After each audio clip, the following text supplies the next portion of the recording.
Good evening, America, and welcome to the Wednesday edition of Just the News, No Noise. I'm your host, John Solomon, reporting to you as always from the nation's capital and the wiredtofishcoffee.com studios. You know about this. Wired to Fish Coffee is the official coffee of Just the News, not only because it tastes great, but because it does good things with its proceeds. It supports Christian faith organizations and conservation, two things that are very close to my heart. You can get a 10% discount on all of the great products, their coffees, their mugs, the Just the News mug. All you gotta do is point your camera at that QR code on the screen there, or use the promo code JustNews at checkout and you'll be in business. All right, we've only had 17 days of the Trump presidency and already the world has changed dramatically. Promises are being delivered at record pace. Accountability is being meted out, and today, a little bit of vindication. Just a few minutes ago over at justthenews.com, we broke this story. The Office of Special Counsel, the Whistleblower Protection Agency for Federal Employees, has concluded that those two IRS whistleblowers, we had them here on the show, Amanda and I did, Joseph Ziegler and Gary Shapley, that they were wrongly retaliated against by the IRS by being removed from the Hunter Biden case and then also getting communications gagging them from telling Congress and others about what they knew. According to the OSC, that's a major finding. It's rare for the OSC to find that level of retaliation in a criminal case. We have all the details over at Just the News. We hope to get the whistleblowers or their lawyers on the show tomorrow night. But in the meantime, that vindication raises the question, what will the accountability be? What will happen to the prosecutors and the IRS officials who tried to retaliate and stop Hunter Biden from getting the justice he deserved? The letter we just got a hold of raises that question. We'll see what the Justice Department said. Meanwhile, the new Attorney General is quick on the job. Pam Bondi started her job officially today after being sworn in. And almost immediately, she began to have a profound impact, starting with the fact that she signed an order freezing all Justice Department funds to sanctuary cities, creating accountability for cities that won't cooperate with ICE or help get rid of illegal aliens in the country. And secondly, she's reportedly considering ordering all of her lieutenants to investigate the Trump cases, all of them, including the New York hush money case, to see if any improper politicalization went on inside the Justice Department and the FBI. Amanda, now that's accountability, that's vindication. That's progress. I think the sort of things Americans were looking for when they elected Donald Trump in November. Yeah, I guess all those potholes that I'm used to dealing with in Los Angeles are not going to get filled because the city of LA certainly can't afford to pay for it themselves. Yeah. All right, everybody. President Trump just a few hours ago signed his executive order to keep men out of women's sports, and it was received with much fanfare at the White House, with all kinds of advocates for women's sports being invited, including a friend of the show, Riley Gaines. Here is what President Trump said moments before signing the historic order. Take a look.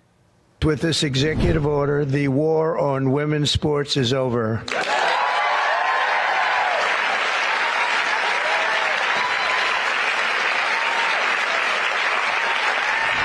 I really like seeing all the little ones around him. That was really nice. And speaking of federal funding, the president also warned schools in America that they will not receive federal funding if they allow men to take over women's sports. And I also want to get to the topic of government spending, particularly to continue the conversation on USAID, because there's still no shortage of Democrats who are very upset with what the Trump administration is doing in that agency. And, you know, I would say more, but I saw this great clip from Senator John Kennedy that kind of sums up how a lot of folks are feeling, so I'll let him say it. Some of my colleagues are screaming like they're part of a prison riot, that this is unconstitutional and wrong, and they're very process-driven. In my opinion, they should be substance-driven. By that I mean the central question here is, what are we spending taxpayer money on? He always has such great sound bites. He does. And he's also right. Why is there no outrage over the clearly wasteful spending from the Democrat side of the aisle? If their hill to die on is standing up for USAID and spending $1.5 million of American taxpayer money to advance DEI in Serbia's workplaces, or $47,000 for a transgender opera in Colombia, all things that USAID is really spending money on, according to the Trump administration, I don't think it's going to work out too well for them if that is their hill to die on.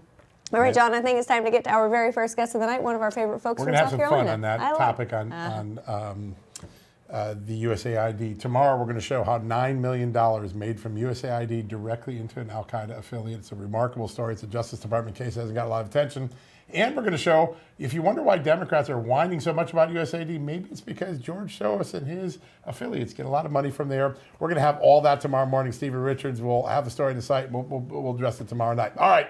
We've been talking about cutting spending for a long time. It was only aspirational as long as Democrats were in charge of the Senate and the White House. But now with Donald Trump in the White House and Republicans in control of both chambers, the spending axe is swinging quickly. And our first guest tonight has been a champion, a voice of reason, a voice of common sense in Congress for a long time. And he's now going to get his wish. He's going to be able to shrink government. Joining us now from the great state of South Carolina is Congressman Ralph Norman. Congressman, great to see you on the show.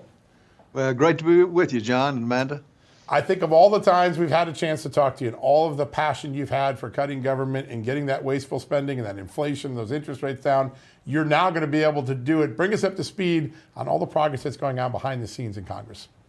Well, first of all, when President Trump was elected, it was like a black cloud had been lifted from the American people. It was great. I wish every American could have been in the chambers when he was elected.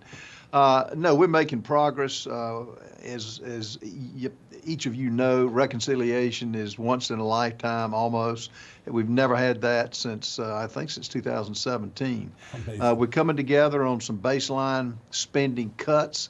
Cuts have been kind of few and far between in Congress since I've been here and since 2017. We want to pass President Trump's agenda, which is deportation, fully funding that, the military, funding that, Tax Cut and Jobs Acts, we want to fund that. And, you know, it's just a real relief that now we're not just talking about it, but we're doing it. And I think the House will have a resolution very soon.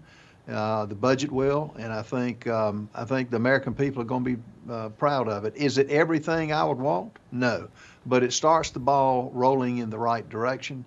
And I think it's a good time in America right now, all the way around. But you can't do much if you don't get the financial house in order. So I think we're beginning the process. Absolutely. That's wonderful. Sir, and a part of this is going to take care of the codification of a lot of these executive orders that President Trump has put out there. And, you know, President Trump has moved with such rapidity that it has pretty much blindsided Democrats. As soon as they get around to figuring out their messaging on one thing, Donald Trump has done something else that they find outrage-worthy. Can Congress move with that same rapidity to codify everything he has done via executive order so that these things have a little bit more permanency the next time around?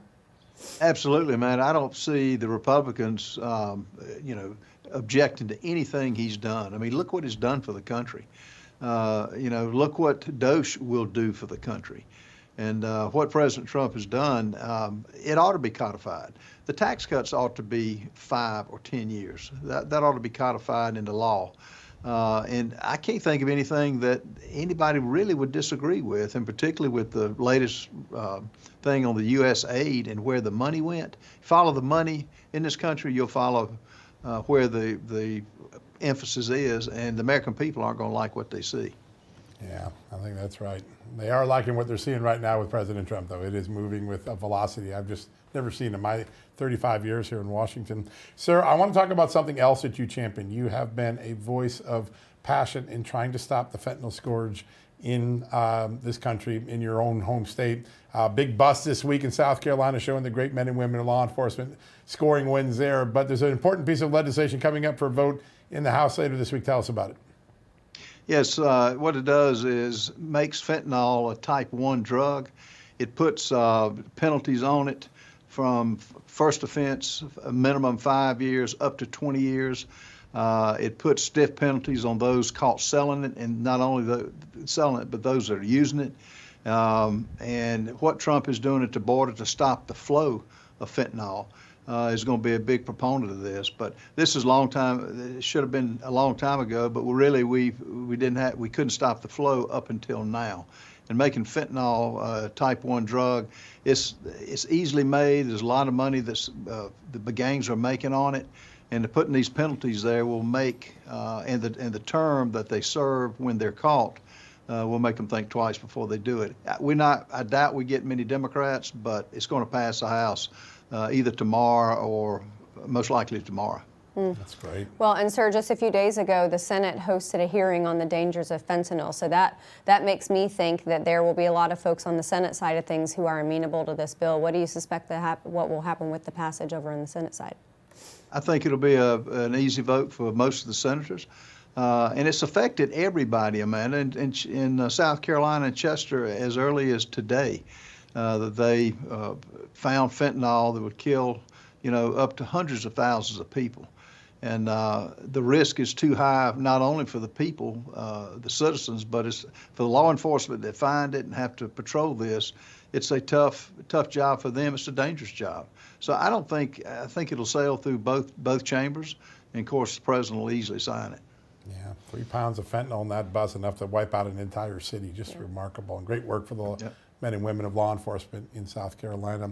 Sir, with DEI rescinding, it actually has an impact on anti-Semitism because the two are very connected. But there's a remarkable moment. I had a person approach me on the street yesterday and say, "You know what feels good about America right now?" I said, "Well, a lot changed." I said, "Meritocracy's back. We're a country of merit again." The moment of DEI's rescission seems to be also the restoration of merit in America. How's that going to make government, the workplace, sports better? Well, what it's going to do is it's going to, for every sector of our economy, any business organization, schools, it's going to you're not going to be judged and given a promotion based on the color of your skin. It's based on meritocracy or merit.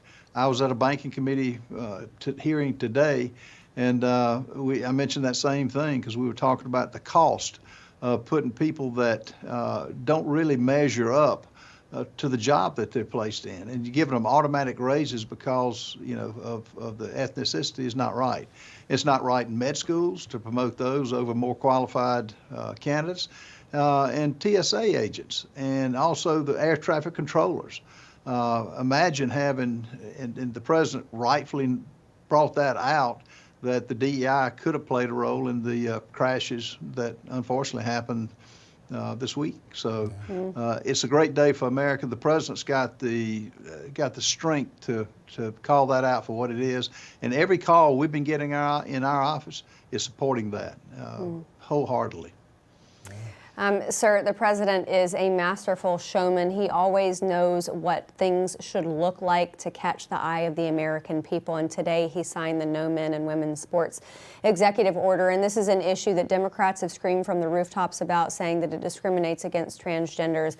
But for the American people to have this visual of all of these young girls around President Trump supporting him as he signs this executive order, do you think that changed some hearts and minds? Absolutely. And, we had Riley Gaines, who is a tremendous spokesman for this very issue because she was done wrong and had the strength to call it out for what it was. And, biological men playing in women's sports is not right. It doesn't, it just should not ever even have been an issue for this country, but it has been. The left has promoted it. And yes, they're crying out like they do on everything Trump is doing now. But this one ought to be an easy one to codify, and it's long overdue because a lot of women have been robbed of winning things that they should have, and men should play no part in that. Let men play in men's sports, women play in women's sports. Yeah, what a great role model Riley Gaines has been for all young women coming up in the ranks of sports and just coming up in society. She's a remarkable hero. Sir, one last question for you. As this reconciliation package gets firmed up, do you have a target in mind of how much in fixed spending and discretionary spending might be able to be reduced in this first whack at it? Well, I know the first number that we had that was proposed, $550 billion, was nowhere near solving the math problem that we have in this country. I would love to see from $2 to $6 trillion. It's going to be an effort to go as high as we can. From what the talks that we've had today on the cuts, I've been encouraged, and I think we're finally getting it down to put it in writing. And, it's a combination of everybody giving some. But, Washington has a history of being easy on spending, but not so easy on cuts. And that's got to change now because of where we are financially. But I think anywhere between those numbers, 2 to 6, I think would be a great day in America. Yeah, and it would be.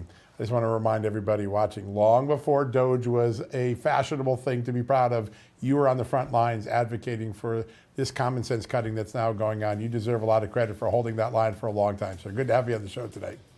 Thank you a lot, John. Man. Yeah, we appreciate you so much, sir. All right, folks, we're going to take a quick commercial break.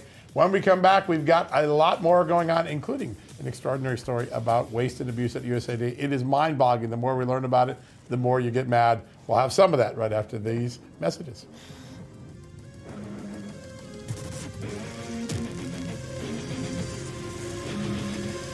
Hey folks, we're all human. I don't always eat healthy. I know you don't always eat healthy too. That's why doctors created Field of Greens. A delicious glass of Field of Greens daily is like nutritional armor for your body. Each fruit and vegetable is doctor selected for a specific health benefit. There's a heart health group, lungs and kidney groups, metabolism, even healthy weight.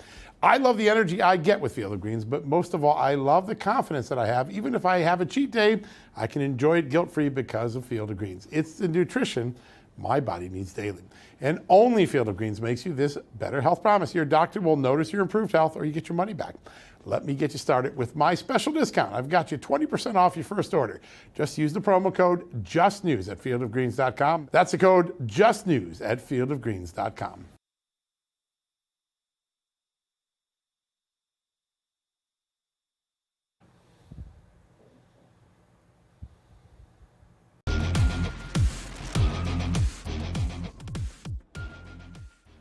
Welcome back, everybody, to Just the News, No Noise. The waste and abuse of taxpayer money inside USAID has been blowing up ever since Elon Musk and President Trump shed light on it a few days ago. But there's another group who has been talking about it going back absolutely years, and that is Judicial Watch. And its president, Tom Fitton. Tom is also the author of the book Rights and Freedoms in Peril, an investigative report on the left's attack on America. Tom Fitton, Tom, great to have you back. Thanks for being here. Thanks, Amanda. Thank you, John. I actually want to start with your book because I don't think the left is ever going to stop attacking. But now there is a new fighter in the ring who is counter-punching. We were just talking to Congressman Ralph Norman. He said it feels like a dark cloud has been lifted over Washington. Your thoughts? Well, the energy and speed of reform that President Trump has brought to the presidency, I don't think the country's ever seen anything like it. I mean, normally we measure this type of activity in the 100 days, right? And he's done more in 2 weeks, I think comparable to the full presidencies of other presidents and then those who've preceded him in the Oval Office. Certainly, the first term I thought was consequential. His first 2 weeks has been as consequential a presidency as certainly Reagan's was.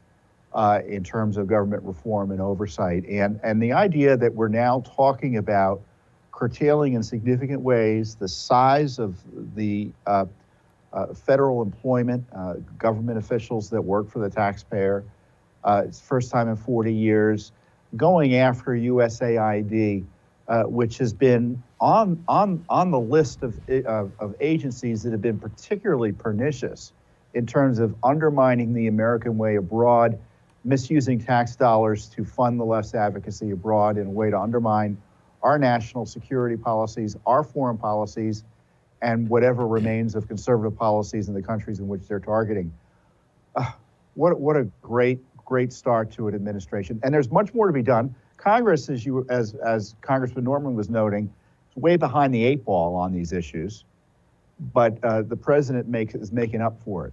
Mm-hmm. Yeah, he sure did. He's dragging the entire institutions of Washington up to the front line with him. It's pretty amazing to watch. We're going to have a nice story tomorrow that takes a look at how $9 million of money ended up from USAID to a gentleman who sent it to the Al Nusra Front, the Al-Qaeda affiliate and banned group in Iraq and Syria. It's a crazy story, but it shows how bad USAID's vetting is. Previously, we documented how USAID funded a lot of those censorship organizations, but the very first and great work that I ever saw done in USAID came, I think it was 8 years ago, when you at Judicial Watch sued in 2017 and got the record showing a pretty large liberal mega donor was kind of using USAID for his liberal remake of the world. Yeah, so George Soros has the Open Society Foundations and organizations, and he's not only active here in the United States, but in other countries. And conservatives in these other countries are disturbed about his advocacy for left-wing values And he's often been able to partner with the State Department, USAID to advance these values. And we've exposed how government money was sent either to, in partnership with Soros's operations directly, or groups he supports in countries like Macedonia, Albania. And I tell you, it doesn't take a lot of money to sway policy in a country like Albania or Macedonia. And of course, they're able to leverage the money. Any of these left-wing groups, it's not just Soros, it's the whole transnational left. They leverage USAID money to lend credibility and political power to their advocacy for the radical left in these various countries. So they get the rubber stamp of approval and the tacit support of the US government through USAID monies. And the spigot has got to be turned off. Yeah. Tom, and there are other initiatives that USAID paid for, and that, of course, is with taxpayer money, and it's not necessarily to the extent that it's terrorist organizations, but it's, we mentioned this at the top of the show, $47,000 to Serbia to institute DEI initiatives, or $1.5 million, and then $47,000 to Colombia for a transgender opera. Pull back the curtain for us, because I'm trying to figure out why people in that agency have those desires to fund those things in other countries. Is it one of these things where the initiative gets snuck in there and it falls between the cracks before anyone can figure out it's there? It's a plaything for the radical left. And, they pretend to be in favor of civil society, and their definition of civil society means groups that are advocating for this extremist these extremist views on culture and such. I mean, the issue about that program in Ireland, why is a development agency, forget about the nature of the program, some crazy play, why is Ireland getting development money from the United States? Mm-hmm. And I tell you, foreign aid, the idea of government-to-government aid, outside of military aid is suspect. But for the United States to be intervening in other countries to advance this radical cultural agenda or political agendas that try to institutionalize the neo-Marxist approach and governance, I tell you, it's more of a way to make enemies than to gain influence.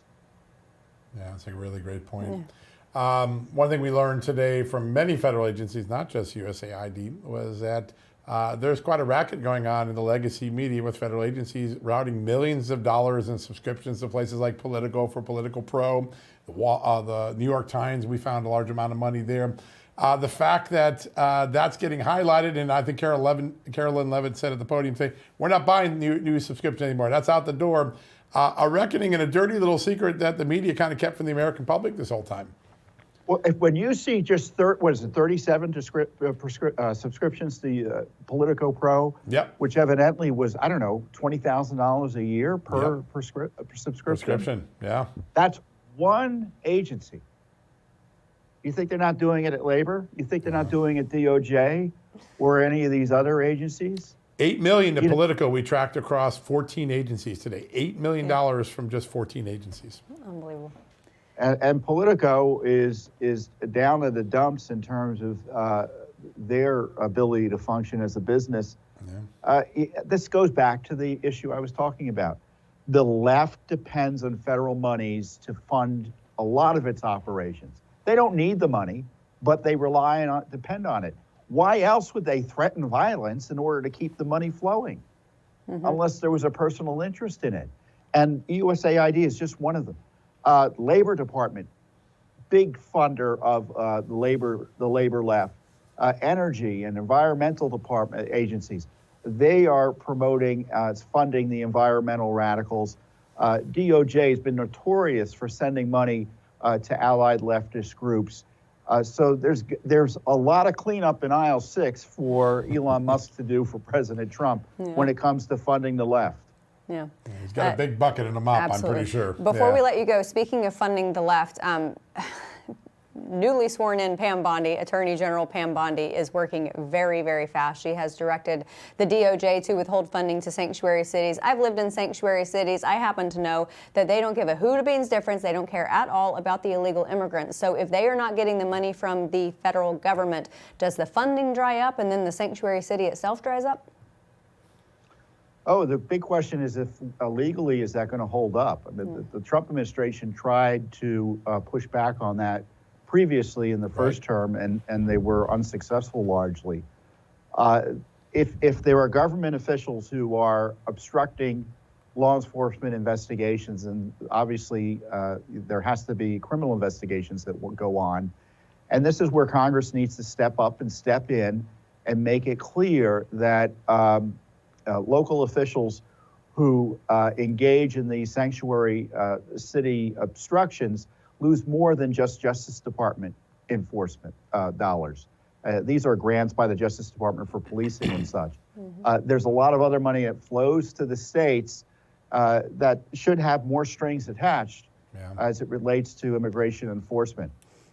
Top Justice Department official today just announced that they are looking at a sheriff in northern New York for possible criminal prosecution because he did release someone who is on a retainer, who is a violent offender, made the feds go get him and catch him again. Yeah. That's the sort of thing that might send a big shockwave through the law enforcement community. Sounds like Trump is daring them to resist. Go do it. Pretty great tactic. The book, again, everybody, is Rights and Freedoms in Peril, an investigative report on the left's attack on America. Everybody, go check it out. Go buy it. It is a brilliant book. Judicial Watch President Tom Fitton, thanks so much for being here tonight. And after the break, are we actually going to see American boots on the ground in Gaza, or is this just a negotiating tactic from President Trump? We'll see. We'll be back.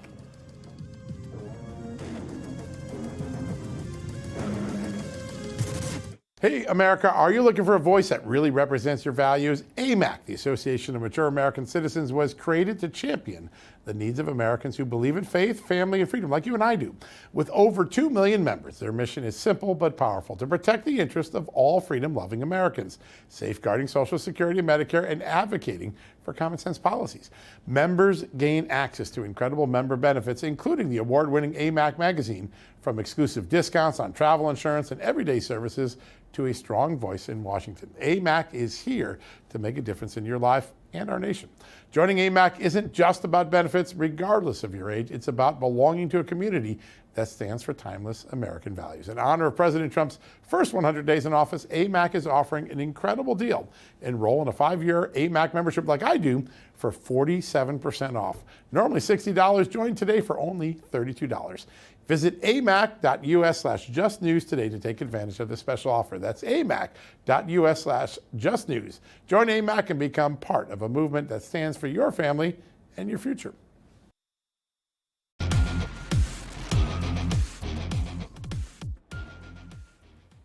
Welcome back, America. Yesterday, right here on this show, you got to watch live that incredible news conference between President Trump and Israeli Prime Minister Benjamin Netanyahu. Lots of news in it. Everything from Abraham Accords 2.0 were suggested to a U.S. Renovation project of the Gaza Strip and so much more. I thought we'd turn to one of the great security experts in this country to get some thoughts on just what played out yesterday and elsewhere in the world as well. Joining us now, the Vice President of the Lexington Institute and a National Security Analyst, Rebecca Grant. Rebecca, great to have you on the show. Glad to be here. All right, I want to start with the big one that all the media was going nuts over this morning. Trump says the U.S. will take over the Gaza Strip, level the site, rebuild it. Tell us the backstory, what's really going on here. I watched that live last night and wow, I didn't see that coming. But remember, Trump's #1 goal is to have peace and prosperity in the Middle East. I think there are a lot of things going on here. Probably the #1 issue is that he wants to put some American capital down and use that to help others in the region. He described them as the nations of great wealth: Egypt, Saudi Arabia, Hashemite Kingdom of Jordan. Try to get a focus for the redevelopment and reconstruction of Gaza. I think that's a medium-term game. Short-term, remember, there's another phase of the ceasefire deal to be negotiated starting next week. He wants to make sure Hamas knows America is still very interested in what's going on in Gaza. And big picture, he wants to see the Abraham Accords with more countries signing on, and particularly that Saudi and Israel deal. A lot of moving pieces here, but you've got to agree with him. having Hamas in charge of Gaza. They had their chance, and it just did not work. Great No, point. it certainly didn't. And to what you were saying, it actually looked like Netanyahu was a little surprised when he said it as well. So I think there was a little bit of shock all around. I want to ask you about what, if we take President Trump at his word last night and things move in the direction of what he actually stated, there are some, 1.8 million people living in that small area. It is completely devastated at this point. But what happens to those people? That is really such a good question. And, some of them are in refugee camps at this point.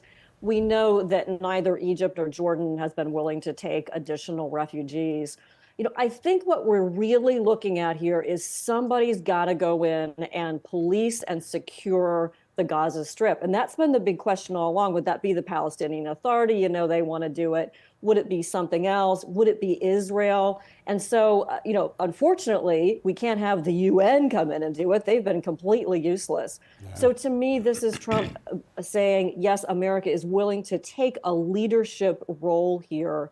And then what I think he wants to see is get this place cleaned up and then let the Palestinians who live in Gaza, people of Gaza kind of continue to live in Gaza, but they can't do it right now given the condition of the country. So I think he has this more almost idealistic view of trying to improve the place and knowing that it's going to take American leadership to get other international players on board and do the huge reconstruction project that place is going to need, along with the humanitarian aid to start at the beginning. Yeah, taking a 7-year disaster and turning it into a 10-year opportunity for everybody. That optimism kind of goes through all of his foreign policy. It's very interesting.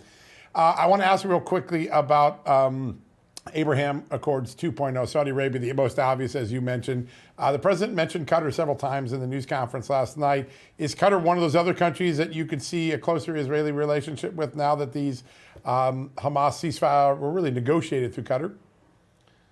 Oh, absolutely. Saudi Arabia, Qatar, and I think President Trump has several others in mind. Really, we want to see everybody in the Abraham Accords in that region. That's the only real solution, is to get the economic prosperity up and going to the point where people have a stake in that and can, kind of put down the weapons and stop the fighting because business is going well. So I would say absolutely with Qatar. I would really expect to see major movement with Saudi Arabia, who was so close to getting into that process before October 7th, 2023. Great point. Rebecca, I want to ask you about how this could contribute in a different way to the Abraham Accords, because as we have seen from the brilliance of the original Abraham Accords, even when you have bitter former rivals or enemies, when you open up the lines of trade and you have purchasing and selling between these countries, that's what kind of starts to rebuild the relationship. I know Gaza is not its own country, but if Gaza turns into a lucrative, viable region of Israel, does that contribute to any of these future possible relationships? Well, a better economic solution there is key. And this was partly, why this is a solution we've been looking for all along.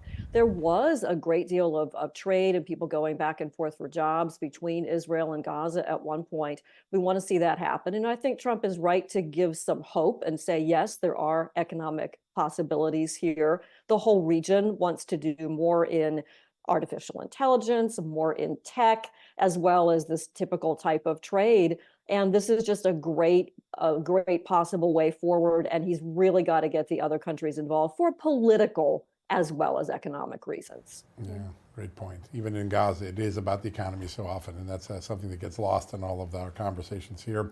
Rebecca, one last quick question for you. The president, working with Marco Rubio, put really tough sanctions back on Iran and Cuba today.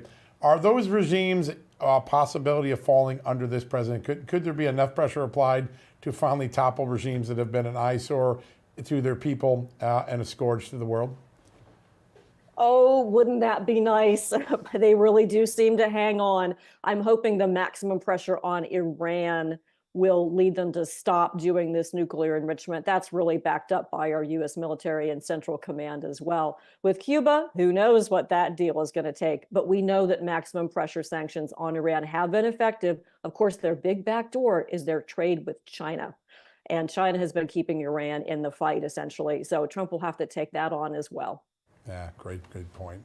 Rebecca, what a great honor to have you on. We're going to get you on a lot more often. We love the work you're doing at the Lexington Institute. So great to have you join us today. Thanks so much. Thank you so much. Really enjoyed it. Yeah, it was a great conversation. All right, folks, we're going to take a quick commercial break. When we come back, we're going to ask this question.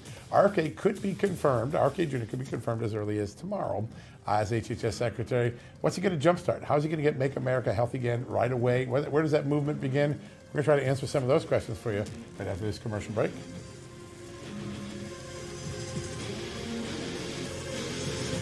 Hey, it's a new day in America and a new administration in Washington, D.C. There's a lot of excitement and optimism about the future, but the reality is there's a lot of work to do as well, especially when it comes to fixing our broken healthcare system. The truth is that the forces that are responsible for breaking our healthcare system aren't going to simply go away. The challenges our system faces won't disappear overnight. Now more than ever, you need to be prepared. That's where the Wellness Company comes in. Their doctors are medical professionals that you can trust, and their line of prescription medical kits are the gold standard when it comes to keeping you safe and healthy, as well as your family. Whether it's the medical emergency kit, the contagion kit, the first aid kit, or the travel kit, these prescription kits contain an assortment of life-saving medications and guidebooks to assist in the proper use of these medications. From the flu to strep throat, from COVID to the bird flu, from a trip to the beach to a trip overseas, the Wellness Company has a prescription kit designed to keep you and your family safe. Make America healthy again. Starts at home. Do your part and protect the health of you and your family. Go to twc.health/justnews today and order. That's twc.health/justnews and use the promo code JUSTNEWS to save 10% off.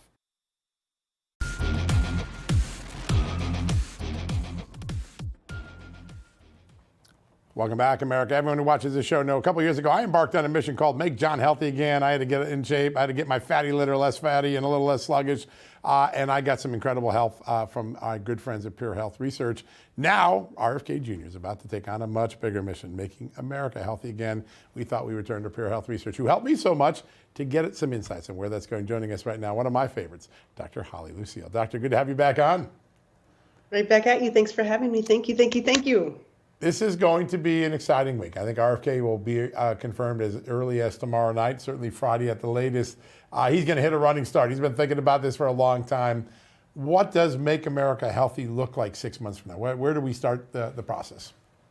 Listen, I think just what your show says, our healthcare system has been a lot of noise, a lot of noise. And it's time to turn that down and actually get to business and getting people healthy again. I think RFK has the finger on the pulse, as we joked about what really matters. And I think he's about to take on some big things like pharma. You know, my parents were both pharmacists. I came from two pharmacists, and so well-versed in the here, take this approach. But guess what? The here, take this approach is not working in our country. Yep. We have one of the worst healthcare systems out there, and our outcomes for people, it's showing. Mm-hmm. Yeah. I just realized that the acronym still works with my name, Make Amanda Healthy Again. Hey, look at that. Yeah. That's what I've been trying to do. Holly, I want to ask you, because, you know, for all of the things that RFK Jr. can do at HHS going forward, Americans have still enforced a punishing effect on our bodies, especially when it comes to toxins, and our liver has gone into overdrive. And I know Pure Health has a formula that is specifically for that, so that as we are looking forward to making healthier decisions in the future, we can help to kind of alleviate some of the junk that we've done in the past. Absolutely. So yes, so we're thinking about liver health formula. We've talked about that before on this program. And one of the things I love about Pure Health Research is the way that they formulate their products, right? Combination synergistic formulas that work together in order to get the job done.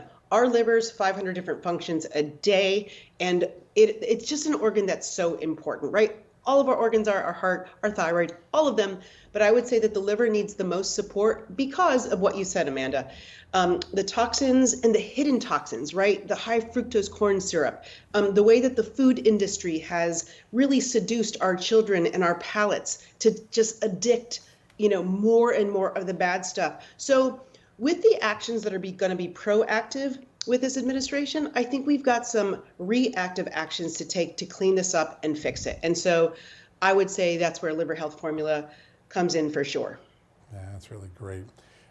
When I started on my journey, and now when I listen to Robert F. Kennedy, there are three things that really are targets. Sugar, sugar, sugar. We've got to get that out. food additives, some of these dyes and other things and preservatives that now other countries have never allowed into their food, but we do. And then all of the processed food that we take in because it's easier and convenient, but often not healthy for us.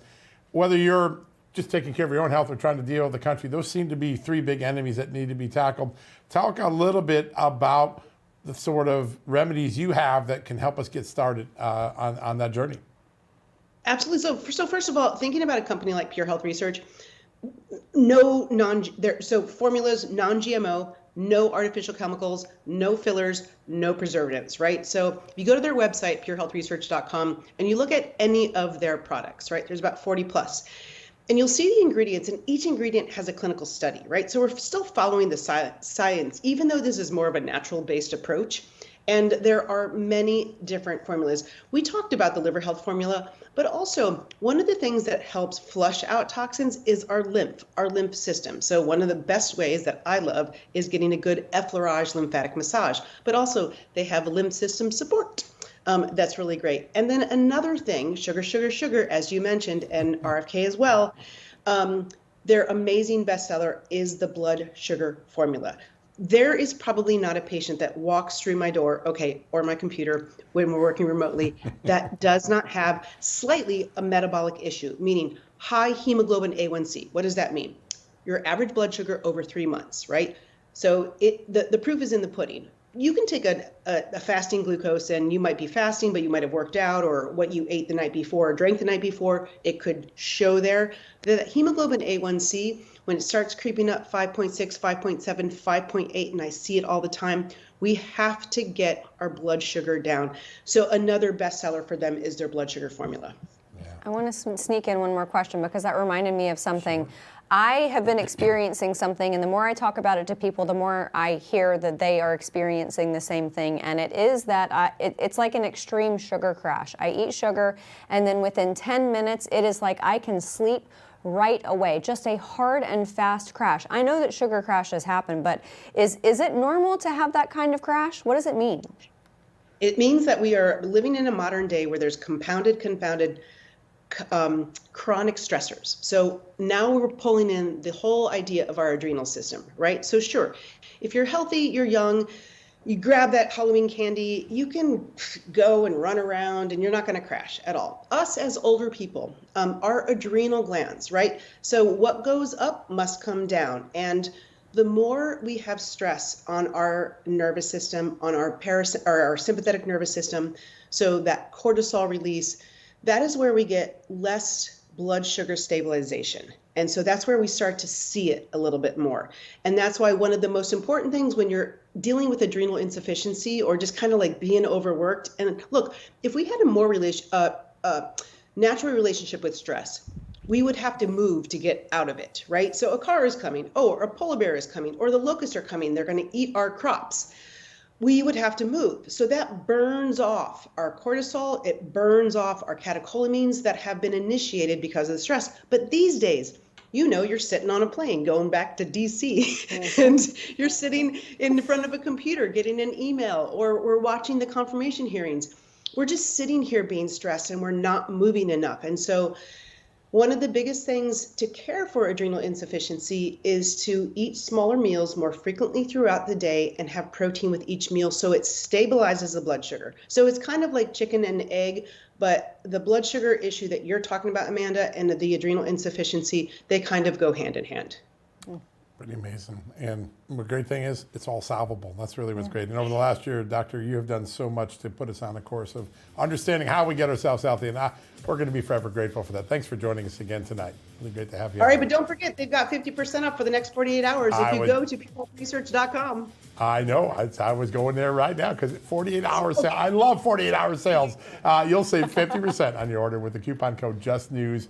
You're protected by their 365-day money-back guarantee, which is really cool. So risk nothing by giving them a try like I did. Again, this is incredible, 50% discount, only available for the next 48 hours. So shop and save now before it's too late. It's a great deal. Go to purehealthresearch.com, save 50% just by throwing in Just News as a promo code, or point your camera at that QR code. All right, we're going to take a quick break. When we come back, we're going to wrap up from a very busy day of news right after these messages.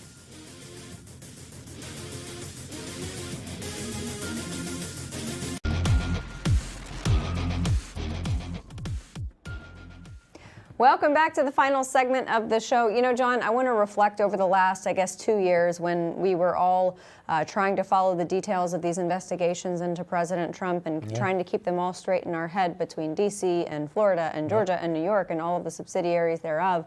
And now those will finally be looked into. I think it's a big move. They'll have a common origin point. They're always somehow tied to the Justice Department of the Biden regime. And I think that is what Pam Bondi's order is going to get us to, right? We know the Justice Department and the White House were talking to the Atlanta prosecutor. They know we were talking or sent one of their prosecutors to New York for the hush money case when the U.S. Justice Department decided it wasn't merited to bring criminal charges against President Biden in that Stormy Daniels case. And then, of course, we know that the Justice Department and the White House sicked the FBI on the National Archives to begin the classified records case, knowing full well that Joe Biden had a similar and maybe even worse problem because he actually shared classified intelligence. And he wasn't the president. Yeah, he was vice president, right? He was actually a former vice not president. have plenary power. He was in his home, Yeah. I think that this investigation will answer the questions that we've been denied for a long time, and I think there'll be a common thing, which is there'll be a few people in the Biden White House and the Biden DOJ that were driving all of this retaliation. And then when Donald Trump ran, they probably were engaged in a cover-up to get rid of the evidence before Donald Trump got back into office. I think that's a big thing. I want to touch on something else similar, because I think a lot of people were really bummed out when Joe Biden pardoned people like Anthony Fauci and said, well, we take our accountability away. Today, Alan Wilson, the South Carolina Attorney General, began a criminal investigation into COVID and its origins and other things, testimony, other stuff that may have misled the residents and citizens of South Carolina. It's a backdoor way to potentially bring prosecutive or other accountability to people who are involved in the pandemic. Keep an eye on that. I think Ken Paxton in Texas and Alan Wilson are going to lead the charge, but I think a lot of people thought, well, it's over with, and we kept saying, no, there's civil things and there's also state laws. I'd keep an eye on what Alan Wilson and what Ken Paxton are going to do in those two states as a possible way for people like Anthony Fauci to face some form of accountability, or certainly face some forth of a truth commission, which is what we need to get to the bottom of what really happened in that. Yeah. And with a pardon, I mean, that kind of removes the Fifth Amendment aspect of a conversation or a testimony. It does for federal, but they can claim self-incrimination in a state case, because if they're facing state charges. Remember, the federal pardon only covers federal law. Oh, that's right, yeah. So Anthony Fauci, or anyone, if let's say they were facing state charges, they could claim the Fifth Amendment, but that would mean they were facing criminal prosecution. I don't know where that's going to go, but I just want to remind people that Republicans and conservatives have been much more innovative about getting around some of the foot in the street trip-ups that Joe Biden left for Donald Trump, and this is one of those. So I know you've been watching really closely what Marco Rubio has been doing. Wow, he's off to a really great start as Secretary of State. He really is, and I know that there were a lot of people who were a little skeptical about his adherence to President Trump's agenda as Secretary of State, but boy, he is doing a bang-up job when it comes to these deportations to Cuba and Haiti, and now Guatemala has announced that they are going to increase their deportations by 40%. You know, I think they're also going to take, aren't they going to take citizens from other countries even and take them there? Yes. Which is a huge problem. It solves a huge problem for the for the Trump administration, where to put some of these people, and now they got a place to put them. Yeah, if they run out of room at Gitmo. Yeah. What was I going to say? I can't remember what I was going to say. Anyway, you know what is, we were talking a moment ago about what's innovative with this administration. You know what is not innovative? The idea that men should be in men's sports and women should be in women's sports, and it shouldn't cross over. And President Trump, you know, like we were talking about today with Congressman Norman, just the visual of President Trump surrounded by all of those women and those little ladies supporting him in signing this executive order, I think it speaks volumes. He saved their sports, and I think that there's no other way to say it than he did that. And Riley Gaines is that hero that every young girl should look up to. Too much at times, Hollywood has given us anti-heroes the last 10 or 20 years, people we really shouldn't look up to, and we actually revile them. Riley Gaines is a hero. She stood up for what she believed in. She stood up for all women. It came with a consequence for a while, but she prevailed when Donald Trump put pen on that paper today. And to anyone who knows Riley Gaines, she deserves a salute, a big salute tonight. And you know what was great about this? It emphasized the fact that President Trump stands for women. When the left likes to talk about how they are the party of championing women, Donald Trump is the one who put pen to pad and actually did it. He did it. Because he was surrounded by... Promises made, promises delivered. And I'm going to have an article about that coming out tomorrow. That's right. Can't wait to see it. Absolutely. You're doing great. By the way, your article today was trending all day. What a great piece of I work. love it. I love It's it. so good to have you watching. I'm just so It's proud good to be here. It's good. alongside you. It's a little cold. Sorry about I that. got to get used to this cold weather Wait till coming from August, you'll Southern think California. differently. Yeah, that's true. All right, everybody. Thanks so much for being here with us tonight. We will see you again tomorrow night, same time, same place. That's 6 p.m. Eastern on Real America's Voice. Grant Stinchfield is going to take the microphone and take you through the next hour. See you tomorrow.